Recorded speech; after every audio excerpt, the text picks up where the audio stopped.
Hola, ¿qué tal? Muy buenos días, buenas tardes, buenas noches. Depende de cuándo estén revisando el material en la plataforma de YouTube o la plataforma Educatic.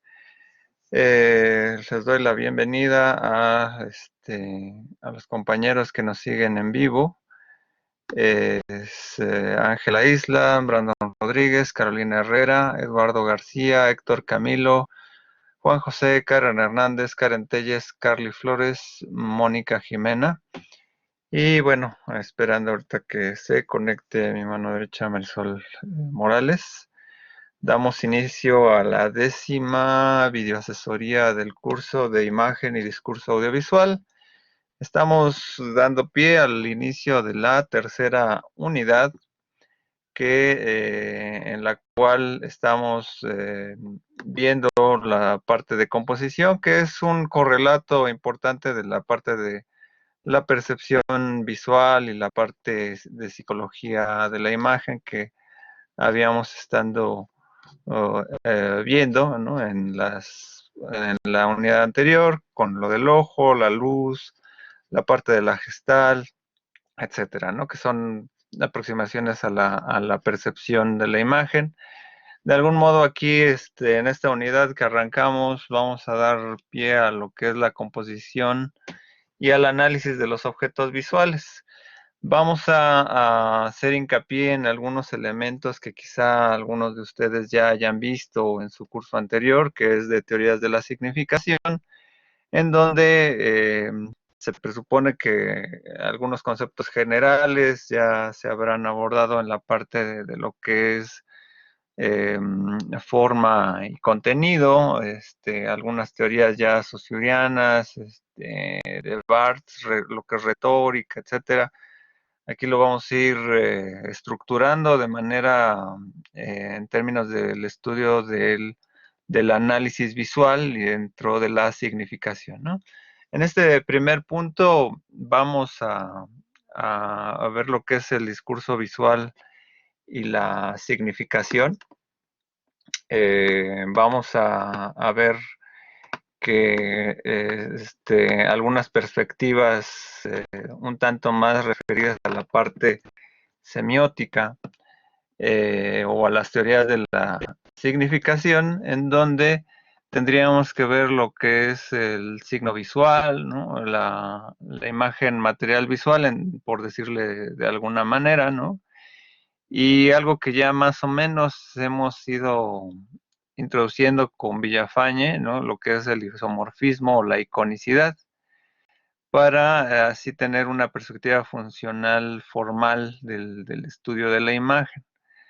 Esto nos dará pie a abordar posteriormente lo que es la parte en la búsqueda de una gramática o una sintaxis en términos de que se estudia la forma, ¿no? Y ya ahí ya vamos a ir aterrizando lo que es punto, línea, forma, dirección, tono, color, textura, escala, etcétera, ¿no? Sección áurea, y de ahí pasaremos a lo que es la parte del simbolismo o la significación, la parte semántica, ¿no? Un poquito la dimensión en donde algunos estudios también semióticos o simbolísticos, retomaremos la parte de retórica e imagen visual o la parte de Barthes de la retórica de la imagen, por ahí algunos textos de Nelson Goodman.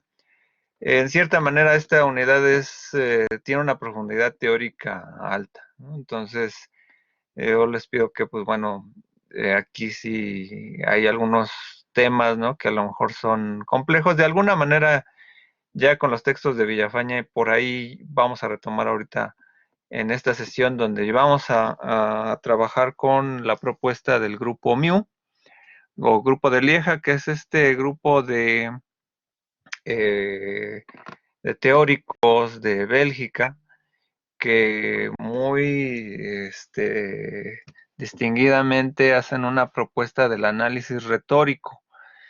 Bueno, la retórica, bueno, de algún modo, no quiero hacer un poco a la alusión si es que quizá no lo vieron en significación, a todo este gran proyecto del estudio de la retórica, que bueno, se origina desde la antigüedad, ¿no? Desde la parte de la oratoria, de la parte de Aristóteles, ¿no? Incluso desde antes, ¿no? Con Gorgias, en cuanto a lo que tiene que ver con el estudio de la elocutio, la dispositio, la inventio, el actio, la neme. Eh, y entre todos estos elementos es cómo se va a llevar a cabo un discurso, ¿no? Quizá también haciendo alusión un poquito a lo que ustedes vieron en teorías del discurso, con Benveniste, con Jacobson, con Theo Van Dijk, ¿no? La parte de la enunciación, que tiene que ver ahí una perspectiva de origen con el habla y con el discurso verbal. Pues bueno, toda esta transformación discursiva, pues bueno, en algún momento se vuelve escrita cuando llega Cicerón y Quintiliano, ¿no? Como estos estudiosos latinos, en donde se dimensiona ya la parte oral a la parte escrita, ¿no? Y ya después con la patrística de Agustín de Hipona se retoma, ¿no? La parte retórica verbal. Y bueno, después de varios siglos, ¿no? Como parece como que se va diluyendo, ¿no? Aunque el trivium queda de manera elemental, ¿no? La relación gramática, lógica y retórica, en tanto estas herramientas o estas disciplinas del análisis del lenguaje, pues a lo mejor llega hasta nuestros días, ¿no? Un poquito ya en la era moderna, pues bueno, ya más avanzados en la parte semiótica, ¿no? De Peirce, pues por ejemplo ahí hacía alusión a este trivium, ¿no? Aunque por el otro lado, del otro lado del continente, en la parte lingüística, en la confrontación filológica, pues bueno, también buscaba Saussure dimensionar el acto del habla, ¿no? Como una parte dimensional de forma, ¿no? Entonces, de algún modo también, ya cuando vemos todas esas escuelas semióticas de la significación, por un lado, pues está toda la parte pragmática, que de algún modo se conecta mucho con la dimensión retórica, ¿no? De la transformación de la lengua, a veces con errores, pero ya intencionados, ¿no?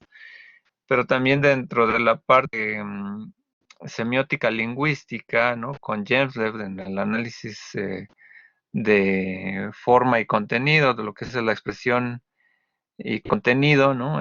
Forma y substancia, en este recorrido en donde las funciones del lenguaje o los elementos se concatenan unos en otros, ¿no? Para dar sentido a un significado determinado. Más allá de lo denotativo, lo connotativo, ya entramos a la parte semiótica para generar términos de análisis. De ahí, pues bueno, Roland Barthes recupera gran parte de este conocimiento, ¿no? Ahí tiene su dimensión de semiótica, pero bueno, esa es la parte del estructuralismo, ¿no? También Greimas, etcétera, ¿no?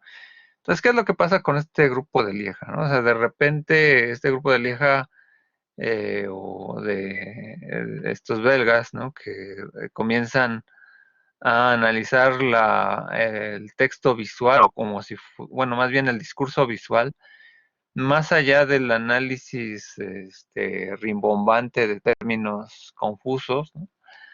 Que bueno, pues por ahí obviamente el estudio visual del signo, ¿no? Más allá de la parte gramatical o que tiene que ver con la lengua verbal, ¿no? Que o sea, lo observamos, ¿no? Pues aquí se dimensiona como compare o cómo ubicar la parte de la iconicidad con la plasticidad, ¿no? Entre la parte de los signos, ¿no? De algún modo esto nos recuerda un poco la parte de los signos arbitrarios y los signos motivados, ¿no? En la revisión del signo, ¿no? O sea, hay convenciones del signo, como que puede ser la parte simbólica en un sentido muy, muy isomorfista cerrado, ¿no? Que no tiene nada que ver con Peirce, pero más bien de una lectura estructural, ¿no? Con la arbitrariedad de algunos signos o símbolos, o la motivación de algunos elementos visuales que nos pueden dar un sentido de la composición, ¿no? Por solamente ver las formas. Entonces, de algún modo, cuando confrontamos, ¿no? estas dos dimensiones, ¿no? Como la parte motivada con la parte simbólica, ¿no? Como concreta, ¿no? Pues confronta mucho cuando analizamos pinturas, ¿no? De algún modo, creo que el sentido, ¿no? A lo mejor muchas veces uso esta metáfora cuando vemos la parte semiótica, ¿no? De la imagen, ¿no? Que bueno, o sea, estamos como esperando a ser como el guía de turistas cuando vamos al museo y de repente por unas de la manga, ¿no? Que sacamos, ¿no? Decimos, bueno, mira, esta pintura sí cae esto en su tiempo, o sea, pasaba esto, pero eso es un conocimiento histórico, ¿no? La imagen por sí misma debería contener un significado tal cual. Me recuerda un poquito esa entrevista en cuanto a que por ahí Dalí cuando llega a México, Sabludowski le pregunta, bueno, ¿qué es lo que nos quiere decir con su obra, no? Y se enoja, ¿no? O sea, cualquier autor pues dice, pues ahí está la obra para que la veas, ¿no? Y él se enoja y dice, pues es cosmogonía, ¿no? Que bueno, no le preguntó así tal cual, pero sí le quiso dar a entender así como que qué es lo que, dónde se ubicaba este autor surrealista, ¿no? Pero nosotros cuando observamos un cuadro, ¿no? Pues tratamos de buscar, al menos en la figuratividad, ¿no? Al menos líneas, ¿no? Que nos evoquen o las sintamos, ¿no? O sea, de algún modo eh, vamos haciendo un movimiento con los ojos retiniano, ¿no? Corporal, gestual, ¿no? En términos de el seguimiento de la imagen, ¿no? O sea, podemos recorrer una imagen de diversas maneras, ¿no? Pero digamos que determinar cómo es el significado de algo, pues nos va a llevar primero a determinar cuál es nuestro confrontamiento de la significación y eso que observamos puede ser digno de un significado. Entonces, en esta es interesante porque, bueno, así como la frase, ¿no? Me gustó ahorita relacionando la que decía Juan José, ¿no? A la orden para el desorden, ¿no? Juega muy bien con esa metáfora, ¿no? De la percepción, porque realmente cuando estamos viendo algo, nuestra racionalidad lingüística trata de buscarle un sentido a las cosas, ¿no? O sea, si vemos, por ejemplo, una pintura abstracta, tratamos de hacerla inteligible, ¿no? Siempre he dicho que, por ejemplo, además de la parte de la significación, y esto tiene que ver mucho con la parte del grupo mío, que estamos como espectadores ante algo, ¿no? O sea, ante la sensibilidad de las cosas, ¿no? Entonces, además, por ejemplo, estoy recordando, por ejemplo, la película de, supongamos, por ejemplo, todas las películas de Pixar, ¿no?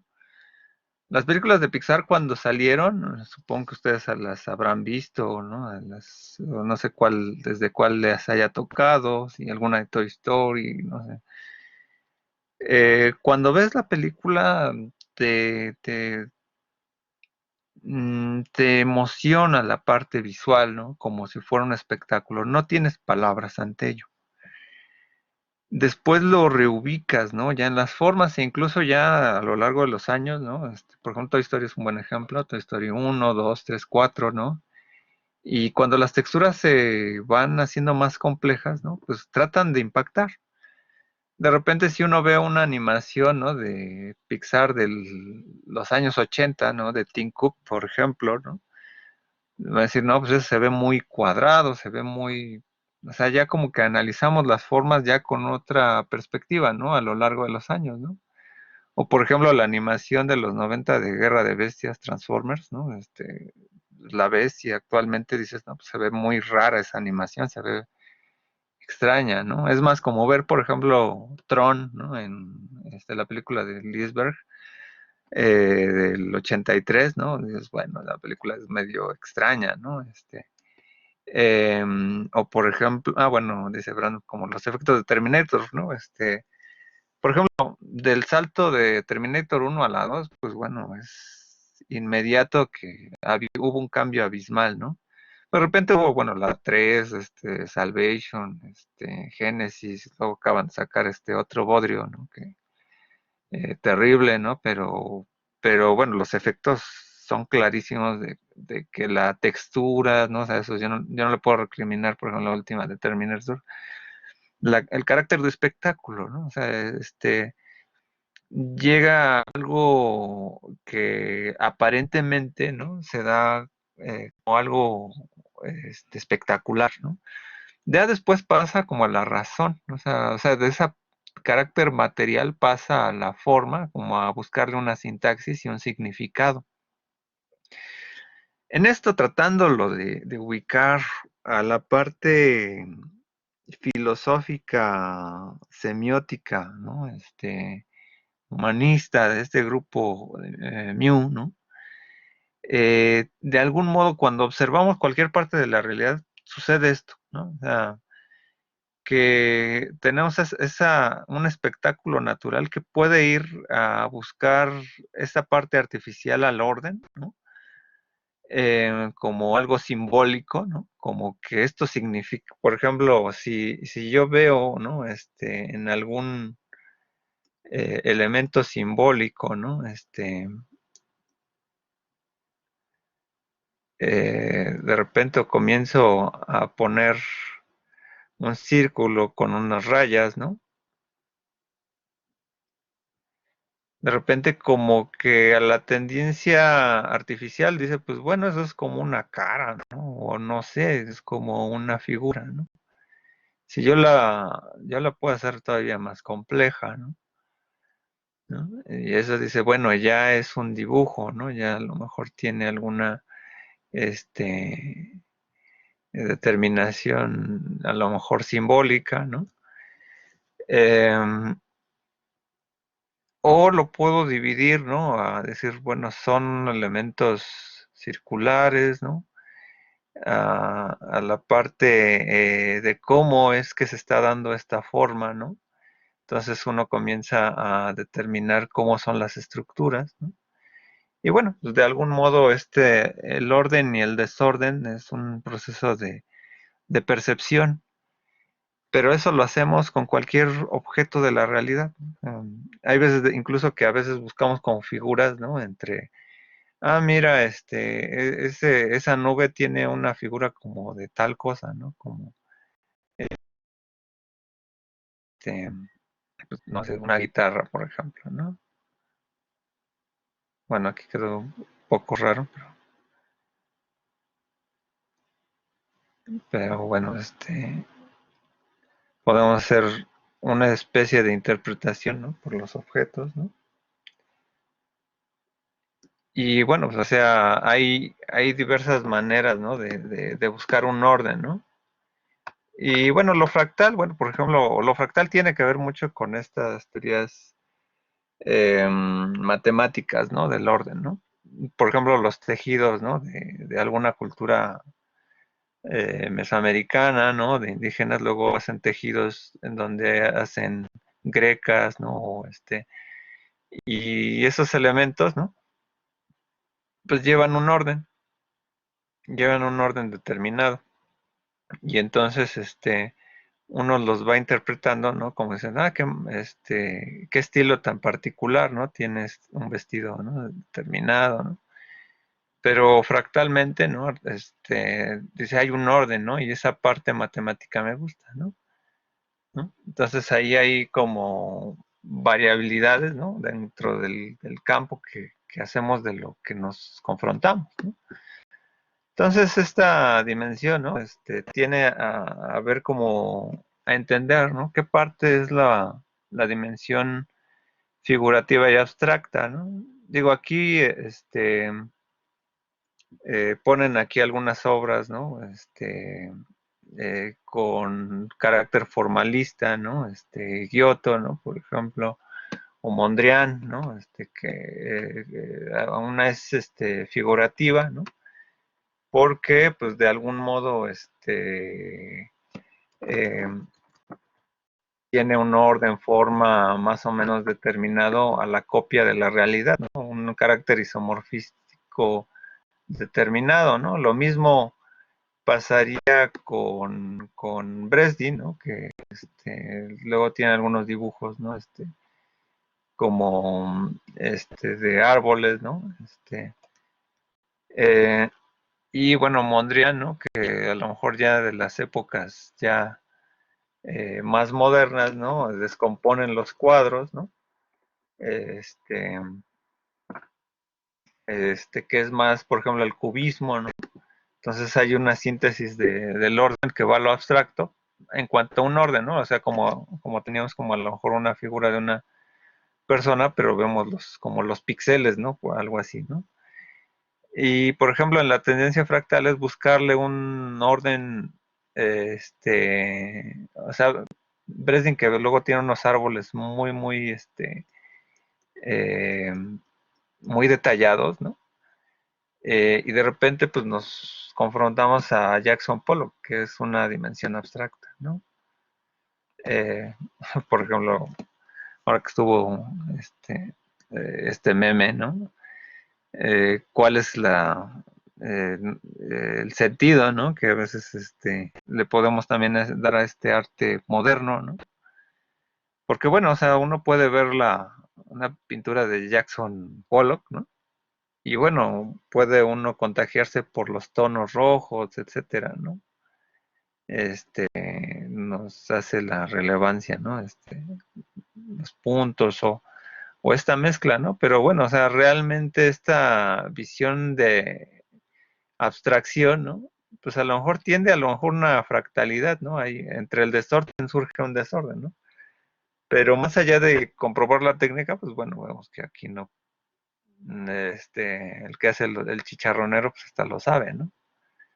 Incluso, pero aquí ya hay un significado, ¿no? Aquí hay otro tipo de figuratividad, ¿no? Digo, escogí este meme porque nos sirve mucho para entender que esta comprensión, ¿no? Donde no hay una funcionalidad, ¿no? Bueno, los dos se digieren en términos semánticos, ¿no? Visuales, ¿no? Pero digamos que la figuratividad aquí nada más me queda la parte como de espectador. Entonces, eh, es interesante, ¿no? Cómo podemos vislumbrar, ¿no? Esta dimensión en donde podemos ir comprobando, ¿no? Que de lo figurativo tendemos a confrontar elementos abstractos de significado, pero los podemos ordenar por la propia forma, ¿no? Entonces, eh, a ver, está un poquito lento. Sigamos con las. Cuando nosotros percibimos algo, ¿no? Cualquier objeto nos da un conocimiento. Entonces, esto obviamente, disculpen que haga otra la alusión a estas partes filosóficas, ¿no? En donde, pues de algún modo, ¿no? Eh, pues confronta, ¿no? ¿No? La dimensión, ¿no? Donde nosotros copiamos, ¿no? De algún modo lo que estamos observando en la parte mental.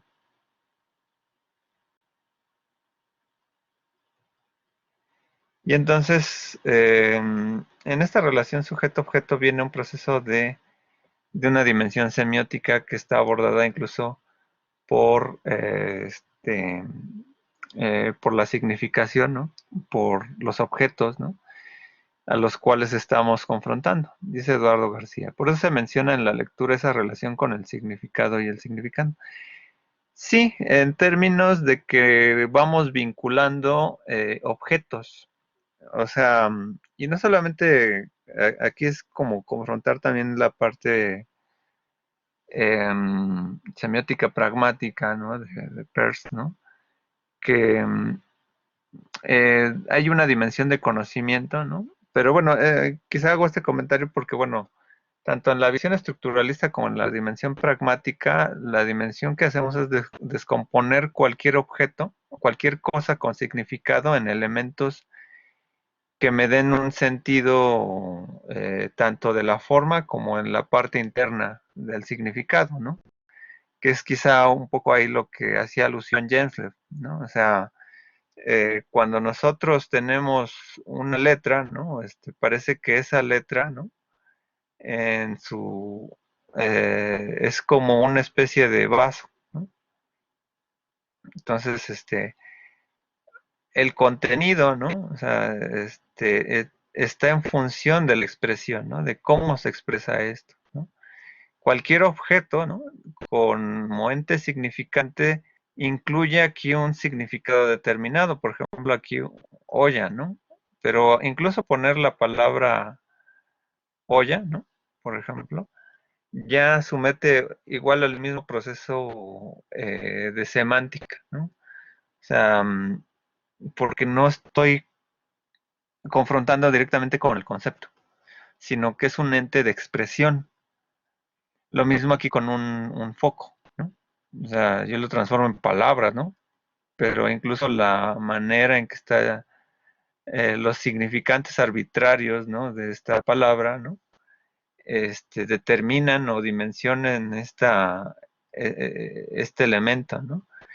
Entonces, pues de algún modo estamos confrontando esta parte de significados, ¿no? Entonces, es importante vislumbrar este, este sentido, ¿no?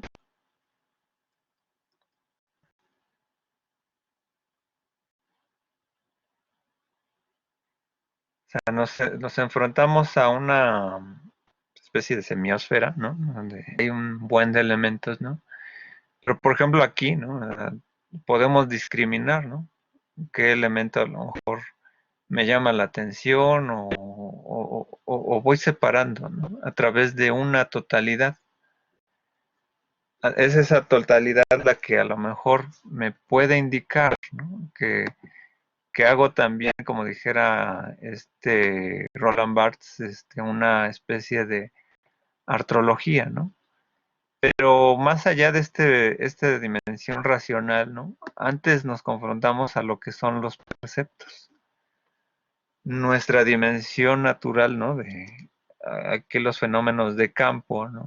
Donde yo puedo observar determinado sentido u otro, ¿no? Y entonces, pues yo puedo tener dimensiones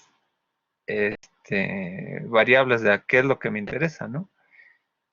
Obviamente lo que veo ya discrimina lo que no veo, ¿no? Y eso, esa cuestión de no ver, ¿no? Pues simplemente es como un régimen de oposición. O sea, es muy lógico, ¿no? Así como planteaba Greimas, ¿no? Los, una cuestión universal versus una negativa particular, ¿no? Lo que son el cuadro lógico, ¿no? Los contrarios, subcontrarios y contradictorios, porque eso va en alusión al sistema de oposición que me determina la lengua, ¿no? Observar algo y darle un significado se confronta inmediatamente a lo que no es, ¿no? Entonces esa parte del límite, ¿no? Digamos que pues va desde los perceptos, aquello, ¿qué es lo que, aquello que yo percibo y me indica, ¿no? Es decir, qué me llama la atención de ello, ¿no? Entonces, aquí ya habíamos visto, ¿no? Esta parte de la Gestalt, ¿no? En donde ya comenzamos a ver fuerzas cohesivas y segregadoras, ¿no? En términos de la percepción, en donde yo estoy discriminando algunas cosas o me llaman la atención otras. Entonces, aunque yo pueda ver la totalidad de un cuadro, yo voy determinando los diversos elementos, ¿no? Que están ahí, ¿no? Entonces, de algún modo, pues bueno, eso confronta, ¿no? Al, al sentido, ¿no? De de cómo, por ejemplo, cómo nos puede ir llamando la atención determinado objeto. Hacemos una discrepancia, ¿no? En lo que es una figura, ¿no? Este, lo que es el fondo, ¿no? Y lo que son las líneas, ¿no? Que lo separan. Entonces aquí viene este esquema que a lo mejor hace mucho la alusión a lo que ya habíamos visto, ¿no? Los niveles, ¿no? Que tienen que ver también con la parte de la sensibilidad a cuando ya abstraemos algo, ¿no? Pero bueno, eh, la parte de los perceptos, ¿no? La cual, pues, me implica, ¿no? Que yo estoy dimensionando un carácter de sensación.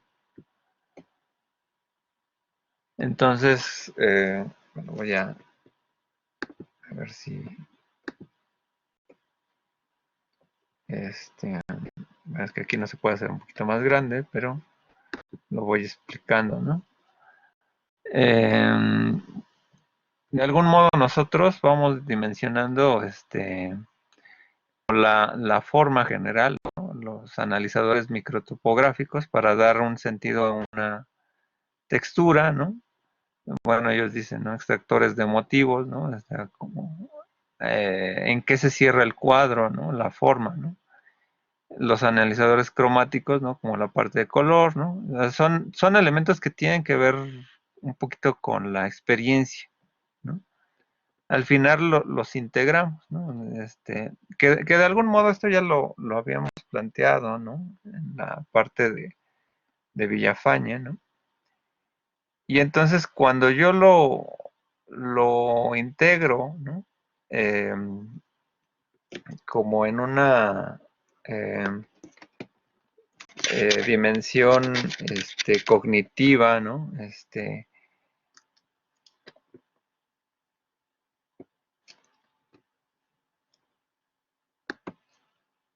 A ver, en una dimensión cognitiva, ¿no?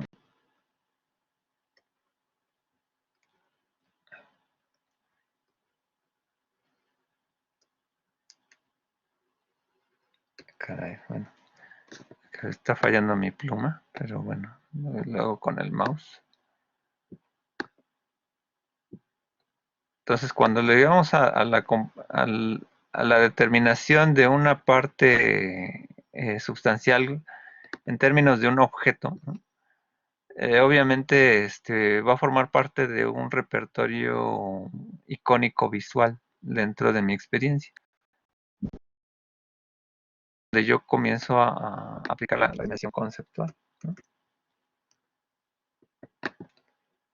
A ver,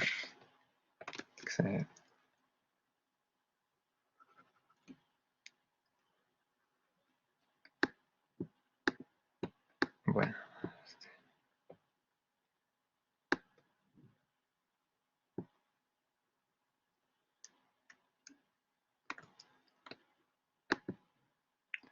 a ver, dice Karen Hernández, también decía en la lectura que era un proceso. Sí, de hecho el proceso, de hecho de alguna manera lo habíamos visto con la parte de la gestal, ¿no? Que tenía que ver con cómo es primero el, la acción de la sensibilidad, ¿no? Y eso tampoco es nuevo porque también tenía que ver con los empiristas. Y luego viene un elemento perceptual.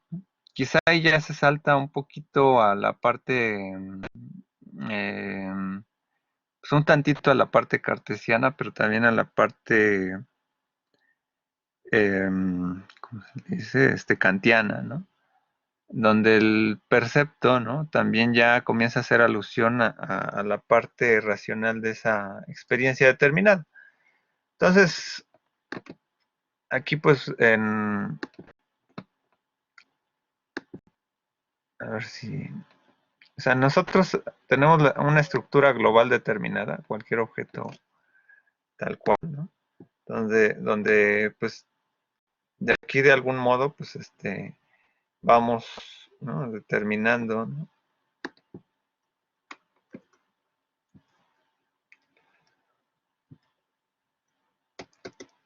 la discrepancia entre los elementos que componen, ¿no? Las cosas, ¿no? Y este proceso que tú bien señalas, ¿no?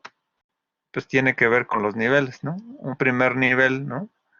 Que va un poco de la dimensión de entre lo simple y lo complejo, en donde tenemos un nivel uno, ¿no? Donde se ejecuta una sensibilidad determinada, ¿no?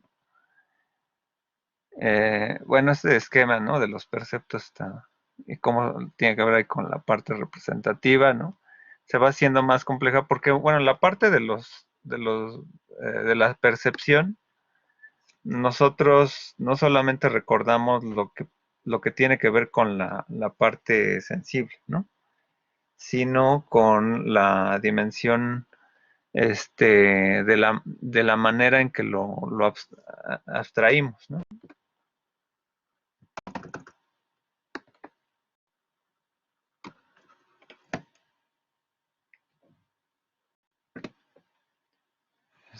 Y cómo de ahí viene un proceso totalmente concreto, ¿no? Una parte cognitiva eh, que dimensiona a la parte conceptual de cualquier objeto. O sea, ahí es donde, por ejemplo, la síntesis que determinaba, por ejemplo, el isomorfismo de cualquier experiencia, ¿no? Pues comienza a hacer sentido, ¿no? Con, con la parte sí de sensibilidad, la parte de la percepción, pero sí al final, ¿no? Con la parte de determinar cómo son los objetos, ¿no? De determinada forma, pero ahí ya integramos la parte totalmente racional, ¿no? Como la parte simbólica.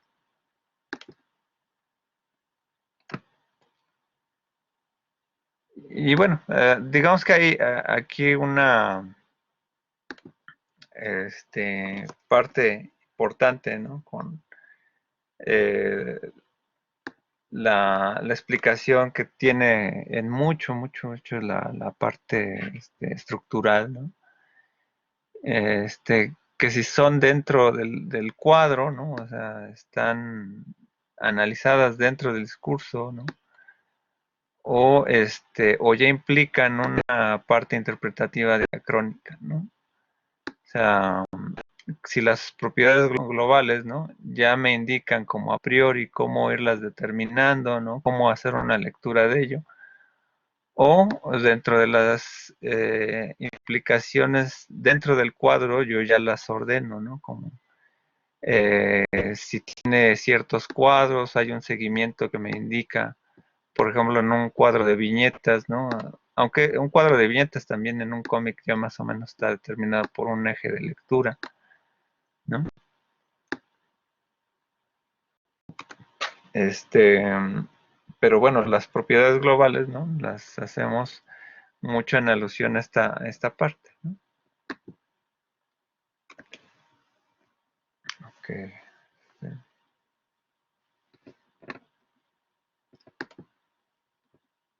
Está un poquito lento esto.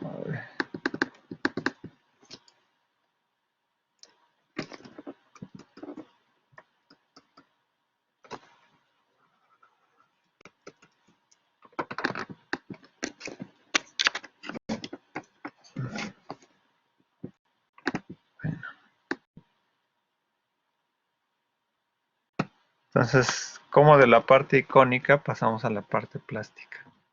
Este, Hay una descomposición, ¿no? Donde hacemos bueno, aquí estos elementos tienen que ver mucho con el análisis retórico, ¿no? De cómo el signo icónico, ¿no?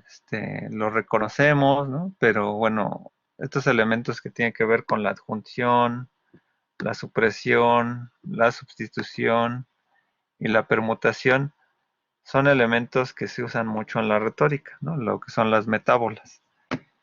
Las metábolas, bueno, más o menos funcionan de la misma manera que comenzamos a jugar con el lenguaje, en términos de que podemos añadir, transformarlas, sustituir, por ejemplo, en una estructura paradigmática, ¿no? o sintagmática, ¿no? O sea, por ejemplo, yo estoy pensando, por ejemplo, en una figura, en un metaplasmo, ¿no? Como por ejemplo una prótesis, ¿no? Una prótesis es cuando, por ejemplo, le pones al principio de una palabra un elemento, ¿no? Por ejemplo, pones la palabra perro, ¿no? Y le pones un elemento que se, digamos, a ver, vamos a poner aquí el texto. Tenemos la palabra más grande.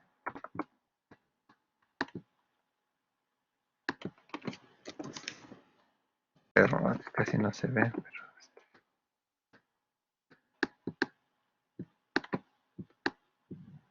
Bueno, la palabra perro le ponemos alguna partícula añadida, ¿no? Ponemos la perro, ¿no? O sea, es una partícula que se le añade, ¿no? Si yo le quito una parte a la palabra perro, ¿no? Puede ser un síncopa, ¿no? Puedo decir pro en vez de perro, ¿no? Entonces es un elemento de supresión. Cuando hay un elemento de sustitución es cuando yo en vez de la E, puedo ponerle parro, ¿no? Por ejemplo, ¿no? Esa es una sustitución. Pero si esas mismas letras, ¿no? Yo las transformo en ROEP, ¿no? Es un elemento de permutación. Entonces, la manera en que nosotros ordenamos, ¿no? Pueden ser de estas formas, ¿no? O sea, podemos darle un sentido que no tiene a lo mejor el objeto, ¿no? O quitarle algo, ¿no? O sea, sustituirlo, ¿no? Como una cuestión metafórica de significado o reinterpretarlo de una manera distinta.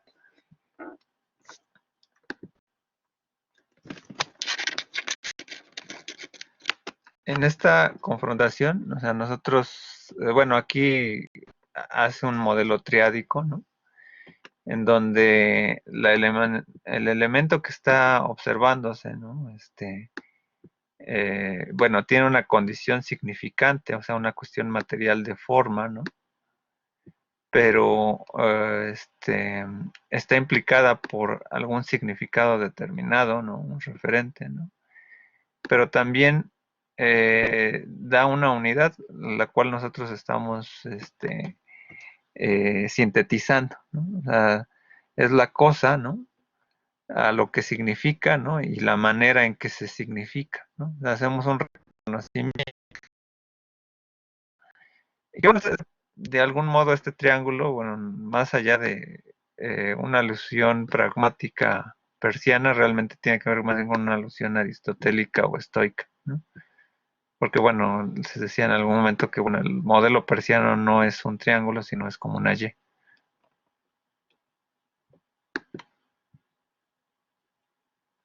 Entonces aquí tenemos, bueno, se ve pequeño esto, pero vamos a irlo explicando, ¿no? O sea, de cómo un elemento, y ese es como el recorrido generativo de expresión y contenido que hace Jamslev, ¿no? O sea, hay una implicación similar, por ejemplo, aquí.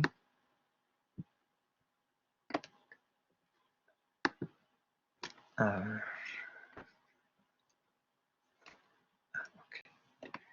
esta, ya agarró otra vez la pluma. Okay. Entonces, así como en el plano de la expresión, ¿no? Que era una forma, ¿no? Determinaba un contenido determinado, ¿no? Significado, ¿no? Que está envuelto por la forma de manera a lo mejor arbitraria. Aquí tiene que ver un poquito más bien lo icónico en cuanto al isomorfismo, ¿no? Pero implica también que si está determinado el significado como por forma y sustancia, ¿no? Esa sustancia, ¿no? Está implicada por el elemento plástico, ¿no? O sea, cómo se da en la forma, ¿no? De la materia, ¿no? O sea, digamos que hay una parte abstracta, ¿no? hay un significante material, pero hay un significante que tiende mucho a los significados. O sea, si por ejemplo ponemos una tasa, ¿no?, determinada, y yo lo veo como significante, o sea, ya de algún modo ya está como cerrándome el discurso a la parte plástica, ¿no? Bueno, a lo mejor aquí es muy poco evidente, ¿no? Pero yo, por ejemplo, no sé si o puede ser una tasa medidora, etcétera, pero ahí sí puede ser muy amplio en lo icónico, ¿no? Pero si yo tengo a lo mejor una fotografía más aplicada, ¿no?, por ese esquema, ¿no?, pues me va a dar va a tener un esquema de oposición más cerrado. O sea, estoy determinando que no es una taza de dibujo, que no es una taza de, de, o sea, si yo tengo una taza, por ejemplo, de cerámica, puede ser más implicado de que no me estoy refiriendo a una taza medidora de plástico. En cuanto a lo visual, ¿no? Entonces, hacemos el esquema, ¿no? O sea, es como un diagrama de clases y subclases, ¿no?, en donde lo plástico va llegando como a un sentido más concreto. Entonces, la composición del signo plástico me va a determinar mucho también como hacia dónde yo fijo mi atención, ¿no? La plasticidad, bueno, y aquí ya comenzamos a ver, por ejemplo, la parte de la ley de los tercios, ¿no? Un encuadre determinado, por lo regular, mmm, incluso dentro de la sección áurea, porque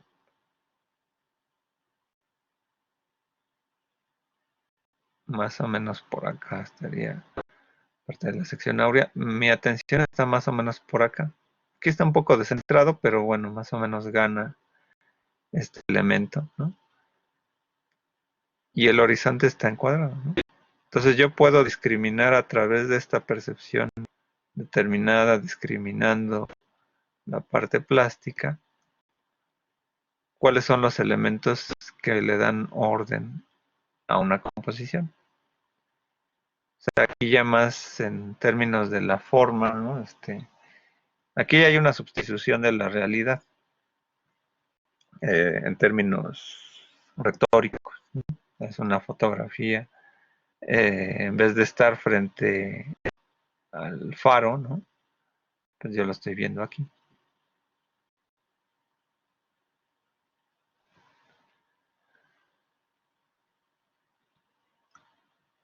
Cuando encontramos, ¿no?, elementos plásticos, ¿no?, entonces cuando hacemos la descomposición, lo conocemos, ¿no?, esta eh, pintura,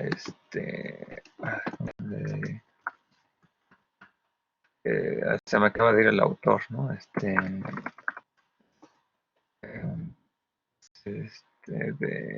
la lección de anatomía de Rembrandt. Rembrandt.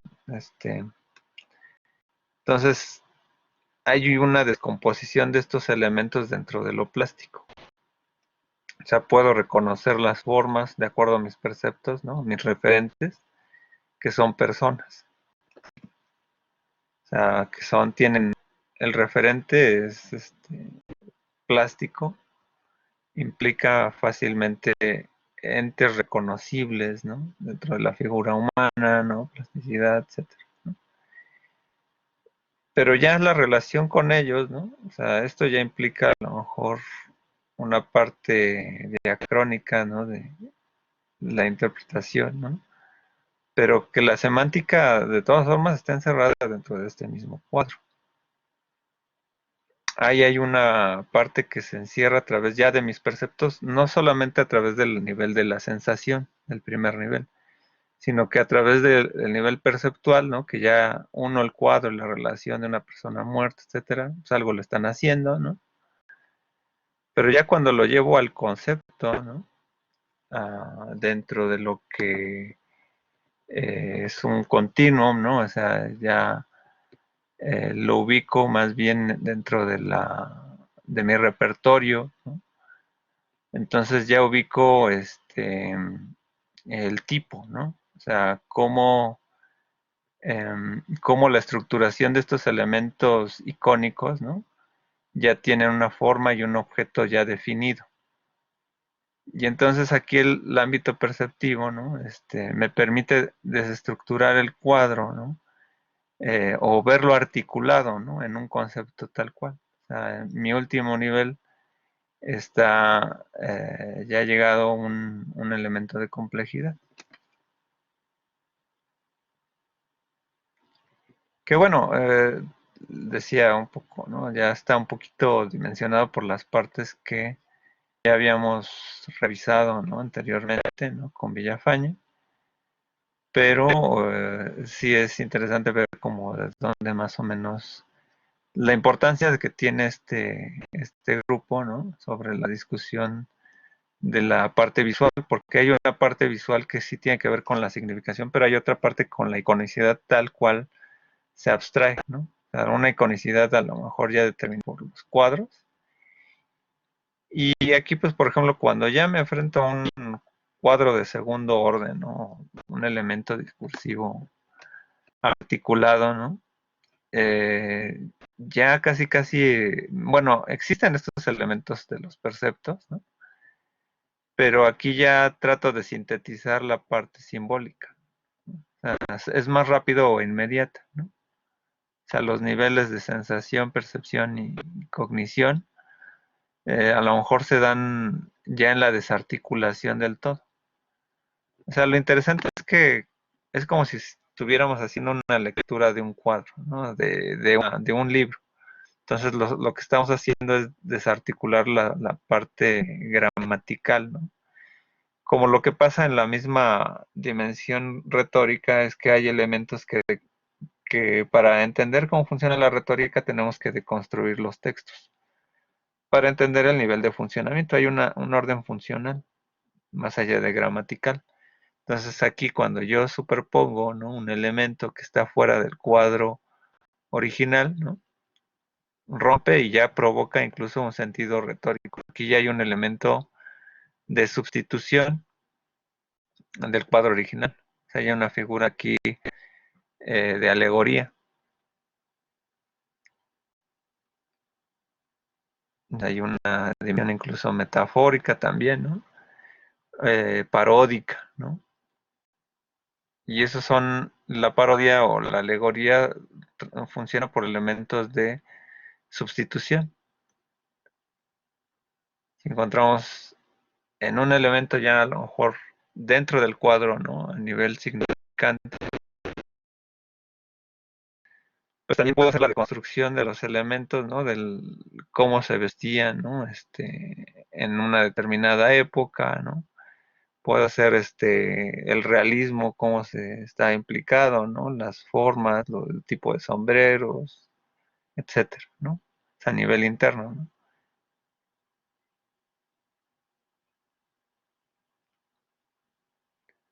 Qué es lo que significaba ya. Entonces, ya en la parte, por ejemplo, en la ruta del significado, ¿no? Entonces ya implica la relación, estos elementos significan a lo mejor instrumentos médicos, ¿no? Entonces aquí ya, yo ya puedo determinar, es una cuestión de medicina, ¿no? O sea, y por ejemplo, la figura humana, cuando se trabaja en la composición, pues realmente es un elemento plástico icónico, eh, este, que por su forma, ¿no? Puede darme una articulación diversa, ¿no? O sea, la figura humana puede, o sea, Rembrandt pudo haber pintado otro tipo de expresiones, ¿no? Pero bueno, determina que más o menos esta estructura gramatical visual, ¿no? Como estamos acostumbrados a ver, más o menos determina como una disección, ¿no? Una cuestión de análisis anatómico en una escuela, ¿no? De ahora por ahí está el meme, ¿no? De cómo sería la escuela a distancia, ¿no? Con Rembrandt, ¿no?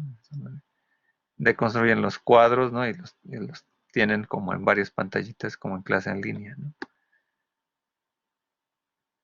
Bueno, aquí nada más no es necesario la parte del cuadro, nada más es como un ejemplo que encontré en esta deconstrucción, cuando por ejemplo ya se hace la explicación, ¿no? De qué es lo que puede, qué es lo que significa, o sea, como el análisis, ¿no? Final, ¿no?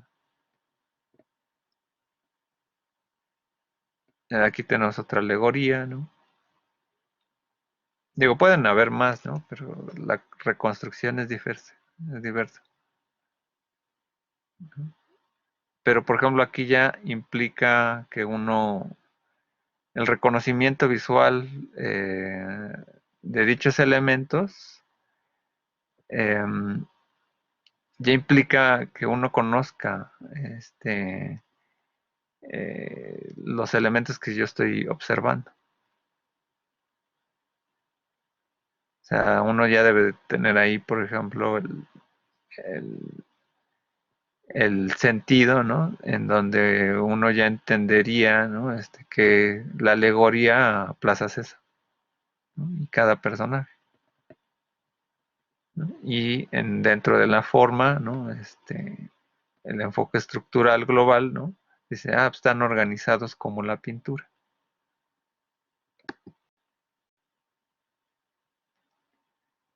Es una caricatura, ¿no? ¿No? Otra de construcción, ¿no? Pero ahí incluso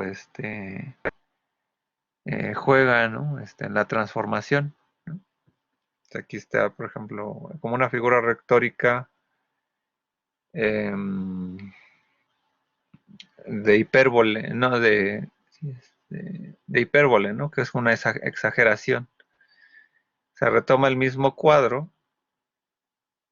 y en este caso, ¿no? Dice, ya le falta mucho, ¿no? Pues, ¿qué es lo que pasa, ¿no? Cuando uno está trabajando con carne muerta, ¿no? Pues, que llegan las moscas, ¿no?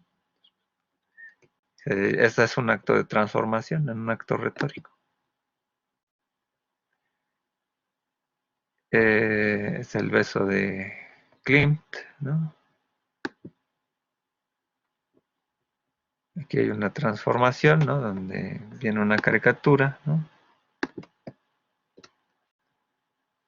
En donde plantean ahí Klimt y su esposa, ¿no? Aquí además hay un acto comparativo, ¿no? Es un acto de adición, algo que no tiene el cuadro, ¿no? Entonces, como por ejemplo, ¿no? Si alguien quiere, por ejemplo, con Octavio Paz, ¿no? Cuando uno lee sus poemas, etcétera, ¿no? Y otra cosa es una biografía de Octavio Paz, ¿no? Más o menos, ¿no? Y Elena Garro, ¿no? Por ejemplo, ¿no? Pero bueno, y bueno, eso de hablar de la realidad, ¿no? Siempre es muy, muy absurdo, ¿no? En los textos o en las pinturas. Y bueno, hasta aquí un poquito de lo que es, que es un poquito complejo esta lectura, porque esto tiene que ver más con un tipo de semiótica teórica, ¿no? Más que de semiótica descriptiva. Y bueno, lo importante de aquí tiene que ver con la deconstrucción formal a través de la percepción, la deconstrucción a través de cómo primero encontramos la dimensión visual a través de las formas, que es un poquito el sentido que vamos a ir viendo en esta unidad, porque hay una dimensión percibida, ¿no? Y bueno, es una dimensión sensible, ¿no? Y luego percibida, ¿no? Pero se manifiesta en una manera retórica, ¿no? Como si fueran enunciados o textos. Entonces lo concebimos, ¿no? Y aquí viene hay un elemento que debemos de ubicar, ¿no? Cuando vemos una pintura, ¿no? A ver, voy a regresar a alguna para...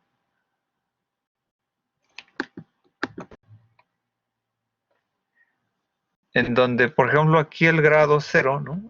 El grado cero es un concepto, ¿no? Muy buscado también por algunos semióticos, ¿no?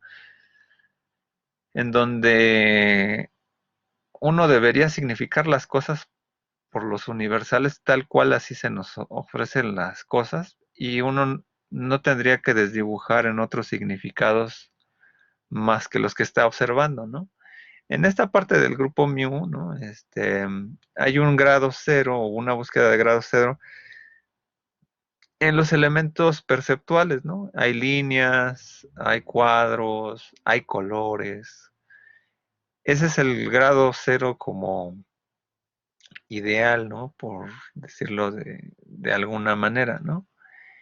Y entonces, cuando hacemos una confrontación entre lo percibido y lo concebido, entonces hacemos una especie de dialéctica, ¿no? O sea, ¿qué es lo que le atribuimos al receptor que pone más énfasis en lo percibido que lo concebido, ¿no? Entonces ahí es donde viene una dimensión también de análisis de la retórica, porque bueno, cuando hacemos retórica, o sea, yo estoy esperando usar mi vocabulario para que se me entienda, pero cuando esto a lo mejor tiene otra implicación, es como si yo, por ejemplo, comienzo a hablar sarcásticamente y alguien me lo toma literal, ¿no? O como los chavos ahora dicen, ¿no? Literal, ¿no? Y de repente dicen unas burradas como, se andaba muriendo literal, ¿no? De hambre, ¿no? Estaba muriendo de hambre literal, ¿no? No, es hasta absurdo, ¿no? Pero literalmente sería que se estaba muriendo de verdad, pero a lo mejor la persona tenía mucha hambre, ¿no? Pero en esa parte, o sea, el juego retórico, cuando alguien te escucha, ¿no? Pues dices, pues, no es lo que significa, ¿no? Y entonces la retórica entra como en este caso, como en un proceso semiótico, porque entonces esta práctica retórica, ¿no? Se apoya en cómo una unidad total, ¿no? Está delante de algo, ¿no? Que representa un objeto, ¿no? Dado existente por su forma. O sea, un tipo con su referencia a su relación significante, ¿no? O sea, el significante, bueno, incluso por ahí había un texto, por ejemplo, no tiene que ver con el grupo Mu, pero me acuerdo de Christian Metz, que es un teórico del cine, ¿no? Y él hablaba del significante imaginario, dado que el cine se da tal cual por algunos elementos visuales.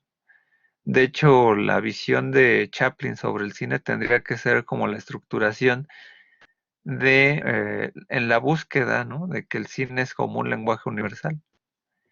Y entonces en esta dimensión, o sea, retóricamente uno a veces no necesitaba de los subtítulos para entender un lenguaje visual, ¿no? Que es un poquito la búsqueda de los ejercicios semióticos muchas veces de algunos experimentadores, ¿no? De que, bueno, si le entiendes a la parte visual, pues no necesitas las palabras, ¿no? Y habla por sí mismo, ¿no? Por eso en el cine es bien mal visto de que ilustres lo que estás narrando, ¿no? O sea, alguien está hablando y se fueron a Francia, ¿no? Y ponen la Torre Eiffel y después se fueron a Alemania y pones el arco del, este, no sé, bueno, la avenida esta principal, ¿no? Vas a otro, se fueron a Beijing y pones un icono, ¿no? Sino que a lo mejor debes de buscar una dimensión visual ahí por sí misma, ¿no? No necesitas eh, llevarlo a esta dimensión tal cual, ¿no? Y de aquí viene toda esta dimensión que a lo mejor luego se ubica muchas veces con la retórica, ¿no? Lo usa también Roland Barthes, si todo es metáfora o es metonimia, ¿no? Que es, o sea, porque son las dos figuras que tienen que obedecen al pensamiento o al contenido, porque una suplanta a una y la otra es como algo que se desdibuja de la otra, ¿no? Una metáfora es como decir, eh, con esas perlas brillantes me observas, ¿no? Por decir, en vez de ojos, ¿no? Lo sustituyo por perlas, ¿no? Y entonces, eso es una metáfora, ¿no? O sea, una anemia es, por ejemplo, compraron un Renoir. No es que hayan comprado una persona que se llama Renoir, sino un elemento de objeto que construyó Renoir, y eso es un aspecto metonímico, ¿no? Entonces ahí hay una dimensión donde las figuras retóricas juegan visualmente y tienen una práctica dentro de esta dimensión. De algún modo, esta parte, o sea, aquí lo estamos viendo totalmente como senso perceptivo, ¿no? Porque ya la dimensión de forma, ¿no? Y la existencia, ¿no? Pues implican ya un significado, pero la dimensión o la búsqueda del grado cero tendría que ser dimensionado, por ejemplo, en muchos de los análisis se toma, no se atisba mucho esta dimensión sobre la parte de elementos que estamos viendo, la línea, punto, forma, etcétera, ¿no? Dice Eduardo García, como en el anime, un ejemplo, Dragon Ball Z, todos podemos interpretar una pelea sin importar el lenguaje. Pues sí, o sea, el anime, o sea, todo lo que es el discurso visual, tiene que ver con cómo los elementos se dan perceptualmente. Pero esos perceptos, ¿no? De algún modo es una construcción de conocimiento. O sea, está también en un grado diacrónico en donde si tú no conoces, por ejemplo, cómo es una pelea, ¿no?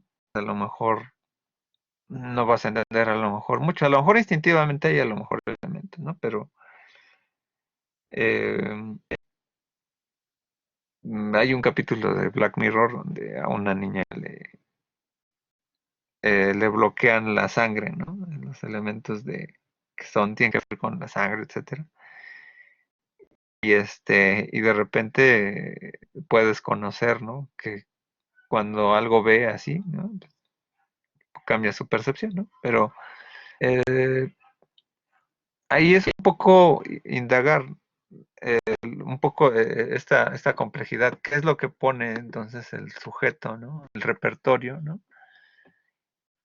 Porque en cuanto a la dimensión retórica, pues de algún modo también tiene que ver con las deformaciones del lenguaje, ¿no? O sea, verbalmente pues, hay deformaciones como, sin querer, ¿no? Como la pizza, ¿no? O la pexi, ¿no?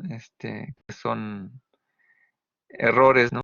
Gramaticales, ¿no? Pero a lo mejor cuando alguien ya habla de la pexi o la pizza, ¿no? Podría ser una parodia de una persona que habla así, ¿no? Y hasta da risa, ¿no? Pero muchas veces la deformación del lenguaje, ¿no? Es lo que permite diacrónicamente también evolucionar esto, ¿no? O sea, en ese sentido, o sea, la alusión persiana, por ejemplo, pragmática, pues diría, ¿no? Que hay tendencias en cada cuadro, cada pintura, como una generalidad de algún elemento, ¿no? Entonces ahí es donde podríamos ir vislumbrando, ¿no? Esta introducción a esta dimensión, ¿no? Que vamos a ir viendo, ¿no? O sea, vamos a ver ahora el día, el día jueves, ¿no? La explicación de Magariños, ¿no? Que ya es una explicación más persiana, ¿no? De análisis de la imagen, en cuanto a la parte icónica material, ¿no? O sea, que no tanto ataque la parte del objeto, ¿no? O sea, porque muchas veces se desdibuja mucho la idea persiana entre objeto, índice y símbolo como una reducción persiana, pero se toma se olvida uno que esta dimensión pues tiene que ver con el objeto con una parte mental, no es la parte real el objeto, ¿no? El objeto es una categoría, ¿no? Y aquí es donde se desdibuja mucho las confusiones, ¿no? En parte por ahí pues viene toda esta parte como con Humberto Eco, ¿no? O sea, que a veces comparaba muchas veces como el índice como una mancha, ¿no? El símbolo como otra cosa, ¿no? O sea, como si fueran objetos, ¿no? Y no son objetos, ¿no? Lo que más se parece a la parte material, ¿no? Eh, son los cualisignos, los insignos y los legisignos, ¿no? Porque sí están atacados dentro del representamen, o sea, dentro del significado, bueno, dentro de la parte tangible. Dice Marisol. Por ejemplo, ahorita que se están retomando ciertos videos graciosos de hace muchos años, pero se está superponiendo una voz que deforma la historia original haciendo una parodia. Bueno, sí, los doblajes, ¿no? Del Ferras y de las Cholas y la Canaca, ¿no? Pues bueno, ahí implica, bueno, la retórica ahí se implica en la parodia misma, pero pues bueno, ahí hay un elemento de transformación de los elementos, ¿no? Y de adición. Es importante que vayamos ubicando esto si es que no vieron nada de retórica ni en discurso o en significación, porque bueno, aquí es la implicación de lo visual, ¿no? Pues lo mismo, ¿no? Cuando se hace un pastiche, ¿no? O una edición, un montaje en lo visual, eh, tenemos pues ahora el Coffin Dance, ¿no? Por ejemplo, ¿no? Y el Coffin Dance, pues de repente buscas los videos de ay caramba, ¿no? Así que donde hay un accidente, ¿no? Donde casi casi llegan a la muerte, ¿no? Y les pones pues a los morenitos que están cargando el féretro, ¿no? Incluso hay animaciones como las medievales, ¿no? Y hasta con una alteración de la música dance, ¿no? Eh, con instrumentos medievales, ¿no? Flauta, como si fuera cuerdas, ¿no? Etcétera, ¿no? Pero pues ese es el juego retórico, ¿no? O sea, aquí lo importante o lo que hemos visto aquí del grupo Mew es el sentido importante es que hay una deconstrucción primero de forma, ¿no? En términos los elementos sensitivos, ¿no? Y después, ¿no? La parte conceptual, que obliga a todo nuestro repertorio ya de significado, ¿no? Entonces, de aquí de algún modo, pues, es un poco buscarle el sentido por ahí.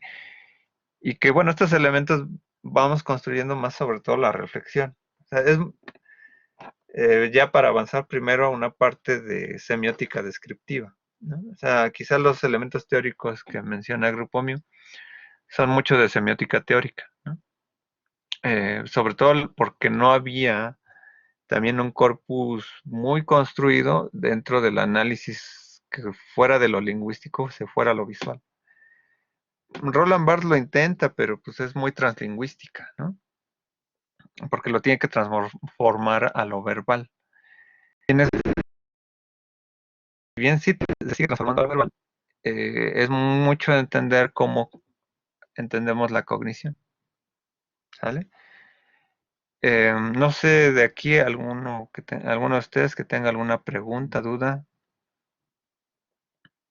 Este, los tres niveles, ¿no? Que es sensación, la percepción, cognición, no sé si.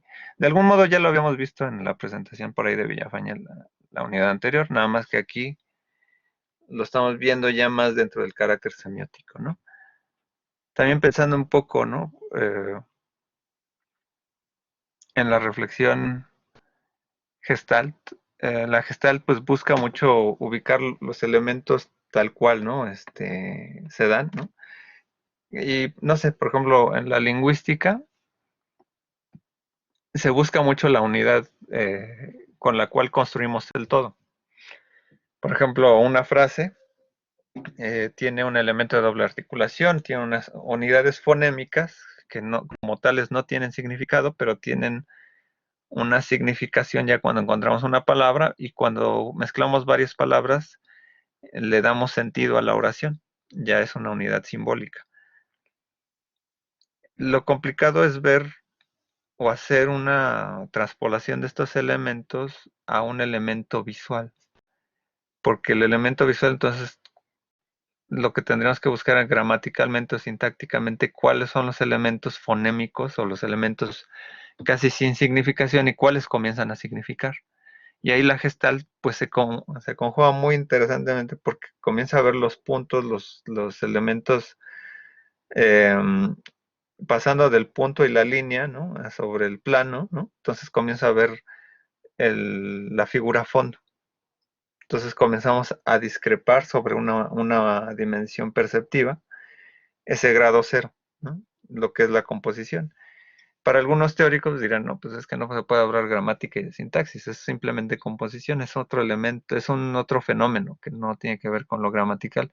Pero cuando lo dimensionamos en forma y contenido, ¿no? Semióticamente, sí buscamos este carácter metasemiótico, como diría James Webb, ¿no? En buscar categorías que vayan más allá de nuestro lenguaje natural para ubicar fenómenos que no están contenidos en estas nuevas categorías. Eso es como agrupar, o sea, generar categorías, ¿no? Por eso en la semiótica se trabaja mucho con categorías y términos. Y es en esta parte donde, pues, si la retórica se ve como una práctica semiótica, ¿no? Porque ahí es donde se ve la actividad del lenguaje, ¿no? Podemos deconstruir un elemento simbólico, ¿no? O sea, eh, este, tal cual, ¿no? O sea, pues, eh, por ejemplo, aquí tengo se ve, ¿no? Una figura, ahorita que me acordaste del Dragon Ball, ¿no? Y está cuadrito, ¿no? Iguales, ¿no? O sea, mi sensación puede determinar los colores, etcétera, ¿no? Puede determinar, ¿no? La figura, ¿no? Pero ubicar dentro de mi repertorio el elemento figural, ¿no? Ya tiene que ver más allá de la gestal, pero lo podemos deconstruir en la parte visual, que hay color naranja, hay color azul, etc., ¿no? O sea, hay figura a fondo, ¿no? En nivel perceptivo, pero también cuando yo ya lo ubico parte dentro de mi repertorio como una forma ya constituida referencial a un personaje, entonces también cuando analizamos este objeto, que es un cuadrito duplicado, ¿no? Decimos, bueno, esto es parte de un juego, ¿no? De un memorama, ¿no? Entonces, ya lo abro, ¿no? Y pues bueno,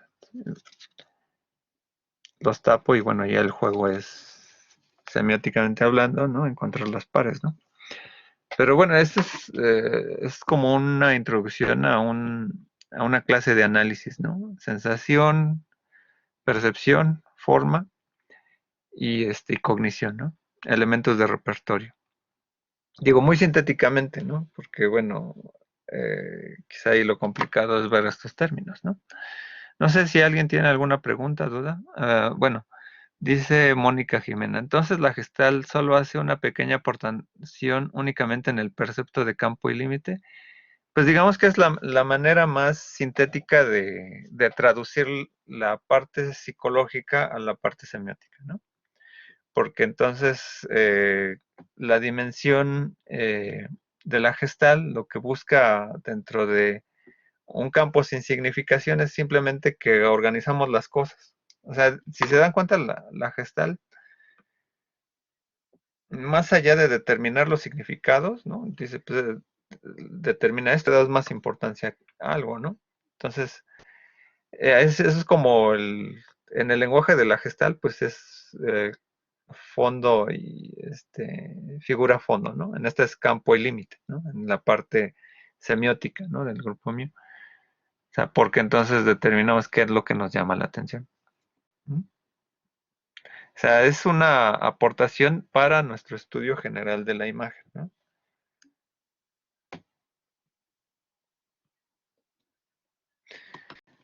Dice Eduardo García, ¿cómo se hace ese proceso cognitivo en la memoria y por qué está sometido al feedback? Bueno, por ejemplo, en este proceso cognitivo en el tercer nivel, ¿no? Eh, tiene que contrastarse, ¿no? Quizá aquí, si lo voy a tratar no de salirme, ¿no? Por la tangente, ¿no? Aunque por ahí el texto menciona a Levi-Strauss, ¿no? Donde dice que todo el conocimiento procede de las partes, ¿no? Que lo mismo decía Roland Barthes, ¿no? La artrología, ¿no? Entonces ahí es donde lo que pasa es que se confronta la parte como parte cognitiva, los dos niveles que tendrían que ver con la parte sensopercibida, ¿no? Con o más bien, con la parte percibida y la parte concebida, ¿no? O sea, tiene esta forma, ¿no? Y cuando yo lo agrupo con las formas, entonces busco en mi repertorio, ¿no? ¿Qué tanta complejidad? En algún momento, cuando pues, uno, con el ejemplo de Dragon Ball, ¿no? Pues uno en algún momento lo conoció y formó parte de sus perceptos cuando vio el dibujo animado, ¿no? O la cultura popular, un meme, ¿no? Y eso lo abstrayó, ¿no? Entonces, cuando uno contrasta, hace un match, ¿no? La figura fondo da clave con esta. Se une a mi repertorio de elementos icónicos. Y aquí, pues bueno, pienso un poco en lo que decía también con la palabra Lacan, ¿no? Bueno, a lo mejor, bueno, ustedes no llevaron psicología y comunicación como tal, pero un poco para hacer un poquito el resumen, ¿no? Desde la perspectiva freudiana, la comunicación no existe, ¿no? Porque es una imposición del otro, ¿no? Es el discurso del otro, y con el discurso del otro nosotros vivimos, ¿no? El discurso del otro es el del gran padre, que bueno, ahí también tienen que ver los arquetipos, ¿no? Pero ellos es más con Jung, pero dentro de la parte freudiana es que nosotros tenemos un discurso del yo que es aprendido no por repetición, sino por la manifestación de la imposición de ese discurso. De hecho, la retórica es una imposición, términos aristotélicos, ¿no? O sea, es de arriba hacia abajo la retórica, ¿no? Y entonces, ¿qué es lo que pasa? Bueno, cuando llega Lacan dice, bueno, en la visión sociuriana, ¿no? Dice, nosotros, el lenguaje es un fenómeno psicofísico, ¿no? Psíquico porque pues, lo procesamos en la mente y físico porque usamos la voz, ¿no? Entonces, cuando sometemos un significado a la memoria, haciendo alusión a esta dimensión del repertorio, ¿no? Lo que hacemos es dialogar con el otro introyectado dentro de nosotros mismos, ¿no? Dentro de la dimensión del grupo Mu, ¿no? Es que en la memoria, ¿no? O sea, nosotros lo que ya abstraímos anteriormente, ¿no? Le da sentido en este feedback, que es un feedback interno, ¿no? Este feedback es con uno mismo. De hecho, es como el interpretante de Peirce. El interpretante de Peirce trata de ubicar desde lo más habitual cómo significar un elemento. ¿Cuál es la costumbre para significar, ¿no? O sea, podemos dividir en tres elementos un Harry Potter, ¿no? Al Harry Potter libro como potencialidad de un significado, al Harry Potter que puede ser significado como una invención demoníaca, ¿no? Para controlar el mundo, etcétera, ¿no? En términos de una lectura de una persona que está reinterpretando, ¿no? Harry Potter, ¿no? Que luego queman sus libros, ¿no? O puede ser otra persona que dice, no, pues es una maravilla, ¿no? Un mago, etcétera, ¿no? Pero al final llegamos a una síntesis, ¿no? Esa es la parte como del feedback, ¿no? Una retroalimentación interna donde dices, bueno, simplemente es un personaje de fantasía, aunque inconscientemente, aunque conscientemente no lo quieras aceptar si eres totalmente cristiano, anti Harry Potter, ¿no? Por ejemplo, ¿no? O, o los Pokémones, ¿no? También, ¿no? Entonces, desde esa manera es que se da el proceso cognitivo en la memoria, ¿no? Porque habíamos visto, ¿no? Que por ejemplo una de las teorías, ¿no? Empiristas, ¿no? De la memoria, ¿no? Pues es que la idea, ¿no? Es un recuerdo del pasado, ¿no? Pero a veces no recordamos muy bien las cosas. Entonces tenemos que confrontarlas, ¿no? O cuando se te olvida, no sé si apague la estufa, ¿no? Entonces ahí uno tiene que hurgar entre sus pensamientos, ¿no? ¿Qué hice? Con qué se concatenó ese elemento, ¿no? Y el signo, o sea, el signo funciona ahí como una parte cognitiva, porque el signo ya es hablar de racionalidad. No es una parte que elementalmente se dé, bueno, dirían los fenomenólogos, ¿no? Dirían, pues, no, uno no ve signos, ¿no? El signo ya es, uno cuando llega a ese nivel, incluso, ¿no? De cuando llega a la última escalera, al último escalón, ¿no? Cuando llega a la parte deductiva, ¿no? De la existencia, ¿no? Regresa para entender la substancia. Entonces, no, cuando simplemente vamos añadiendo primero la cualidad, la existencia y la relación por, por modos de conocer o por relación de conocimiento, ¿no? Y llego a la existencia y luego bajo como los escalones para comprender qué es lo que vi. Y lo mismo pasa, ¿no? También con la parte sensoperceptiva. Dice, a ver, me acaban de asaltar, ¿y qué pasó, no? Pues bueno, ibas onceando por acá, etcétera, y haces un feedback, ¿no? O sea, es una retroalimentación, ¿no? Pues porque estaba distraído, porque, etcétera, ¿no? Lo que estaba viendo no la intención, ¿no? Etcétera, ¿no? Bueno, eso es un poquito, ¿no?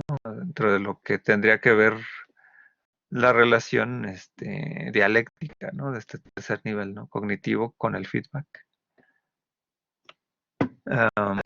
Bueno, no sé, ¿alguien más? ¿Alguna otra cuestión? ¿Dudas? ¿Comentarios? ¿No? Digo, a lo mejor es muy breve, a lo mejor esta exposición, pero es muy compleja. Y pues, simplemente sirve también para ir vislumbrando un poquito algunos elementos que vamos a ir viendo en esta unidad, ¿no? Retomamos a Grupo Mion con Magariños, ¿no? Y Villafañe, ¿no? Y pues bueno, en la parte formal, ¿no? Para darle sentido a la parte sintáctica. Digo, vamos a ver el texto de Magariños, que es la parte formal, ¿no? De la dimensión visual, ¿no? Y después ya entramos a la morfología de la imagen, punto, línea, plano, forma, textura, que son elementos como categorías donde vamos agrupando, bueno, estas son líneas figurales, líneas implícitas, intrínsecas, etc., ¿no? Y ya después pasamos, y esos nos sirven simplemente como un grado determinado de denotación. Para la lectura de Roland Barthes, pues lo importante es cómo funciona el aspecto connotativo. ¿Alguien más? ¿Alguna otra duda, comentario?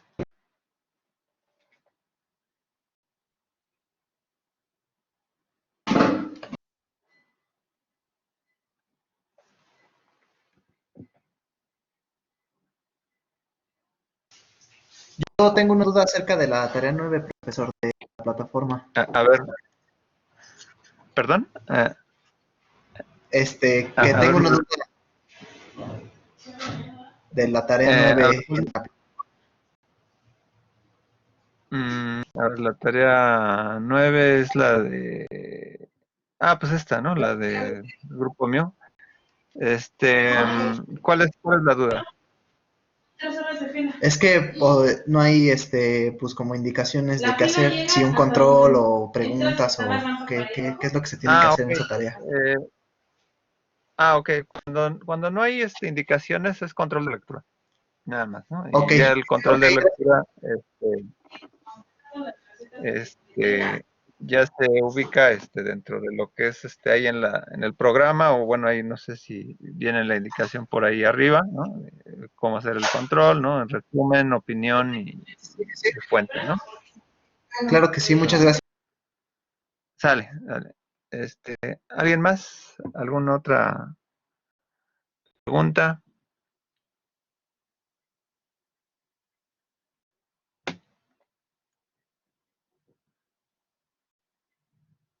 nada más.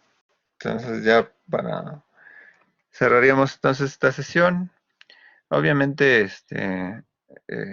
para los que nos están viendo en la grabación, les recuerdo que, bueno, ahora todavía no he habilitado el foro de la unidad 2, pero veo que la mayoría no ha participado en siquiera los foros de la unidad 1, ¿no? O sea, yo deseo que, bueno, este, que, bueno, están en lista 40 alumnos, ¿no? Entonces, espero que los que no se dieron de baja y todavía continúan, pues al menos hagan lo propio, ¿no? Digo, los que nos asisten aquí presencial, bueno, virtualmente en vivo, ¿no? Pues bueno, al menos ya sé que participan aquí en la clase, ¿no? Pero para todos aquellos que nos revisan en la grabación, hay que revisar esa parte, ¿no? Igual, eh, si ustedes, bueno, también para los que están asistiendo aquí a las sesiones virtuales, bueno, también pueden participar, ¿no? Ahí más vale también que sobren las participaciones, ¿no? Pero bueno, sobre todo los que están ahí, los que me preocupan son aquellos que no han participado y ni siquiera han visto el foro, ¿no? Entonces, al menos yo creí que había algún fallo, pero bueno, Marisol ya checó que sí se puede intervenir, entonces bueno, eso queda también pendiente, ¿no? Pero bueno, independientemente de eso, pues entonces queda para la siguiente sesión el texto de Magariños. Vamos a ver una reflexión persiana, ¿no? A lo mejor es un poco complicada, pero es un poco bajar a términos más de uso corriente lo que son los representámenes, más allá de la lectura confusa de lo que es el icono, índice y el símbolo, en términos del análisis plástico, ¿no? Ok, entonces, bueno, con esto cerraríamos la sesión. Les agradezco a todos aquellos que, que asistieron aquí virtualmente, Ángela Islas, Brandon Rodríguez Ortega, Carolina Herrera Flores, Eduardo García, Héctor Camilo, Juan José, Karen Telles, Mónica Jimena y mi mano derecha, Marisol Morales, ¿no? Por ahí creo que se había desconectado también Karen Hernández. Y sin más, pues bueno, entonces termino aquí la 10ª videoasesoría. Esto se queda obviamente en el portal y pues bueno, espero que nos sigamos viendo en próximas ocasiones. Muchas gracias.